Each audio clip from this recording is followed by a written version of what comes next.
Count Stanisław Szczęsny Feliks Potocki of the Piława coat of arms. Known as Szczęsny Potocki, was a member of the Polish szlachta and a military commander of the forces of the Polish-Lithuanian Commonwealth and then Poland. Knight of the Order of the White Eagle, awarded in August 1775. He was Great Chorąży of the Crown in 1774–1780, voivode of Ruthenian Voivodeship in 1782–1791, Great Lieutenant General of the Crown since 1784, General of Artillery of the Crown in 1789–1792, Marshal of the Targowica Confederation in 1792, starost, bełski, hrubieszowski, sokalski, hajsyński, zwinogrodzki. His daughter Olga married Lev Naryshkin. Biography. Early life. He was son of Franciszek Szczęsny Potocki, voivode and governor of Polish Kiev, of the Tulchin line of the family. He entered the public service, and owing to the influence of his relations became Grand Standard-bearer of the Crown at the age of 22. After the death of Prince August Alexander Czartoryski in 1782, King Stanislaw II Augustus appointed him the voivode of Ruthenia. In 1784 he purchased the rank of a colonel from bankrupted voivode of Kiev Stempkovsky and became soon a lieutenant general in the royal army. A great nobleman, he was a great magnate, grandly ruling in his vast estates in the eastern parts of the Polish-Lithuanian Commonwealth, known as the Krusy. His annual income was over 3 million zlotys.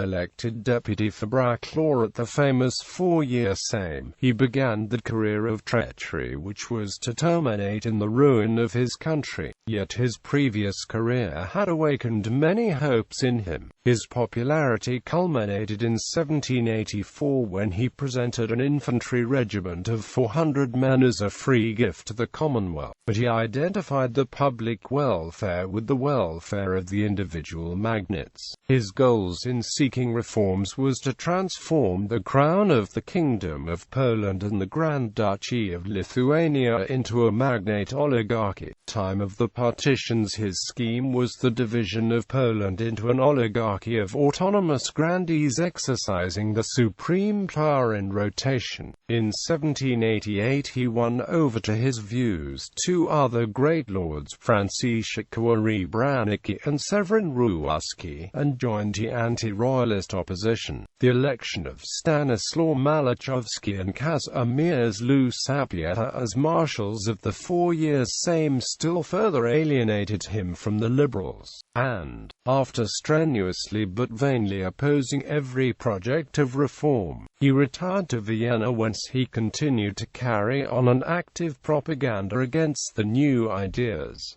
Protest against the Constitution. He protested against the Constitution of the 3rd of May in 1791, and was one of the leaders of the Hetman party. After attempting fruitlessly to induce the Leopold II Holy Roman Emperor to take up arms against the reformers, proceeded with his friends in March 1792 to St. Petersburg, and subsequently with the connivance of the Empress Catherine II of Russia formed the Targowica Confederation for the maintenance of the ancient institutions of Poland, of which he was the marshal, or rather the dictator, directing its operations from his castle at Tulchin. When the May Constitution was overthrown and the Prussians were already in occupation of Great Poland, Potocki went on a diplomatic mission to St. Petersburg, but, finding himself duped and set aside, retired to Vienna until 1797, when he settled down at Tulchin and devoted himself for the remainder of his life to the improvement of his estates and large wealth. He was sentenced to death in absentia by the Supreme Criminal Court during the Kosciuszko uprising in 1794.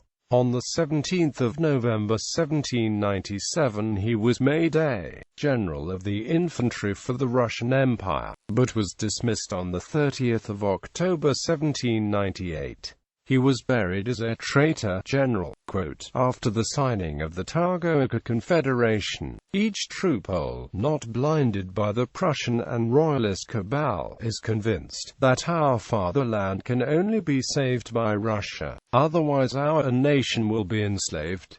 After Stanislaw August Poniatowski's abdication and the destruction of the Polish-Lithuanian Commonwealth, about past Poland and Poles, gone is this country, and this name, as many others have perished in the world's history. I am now a Russian forever.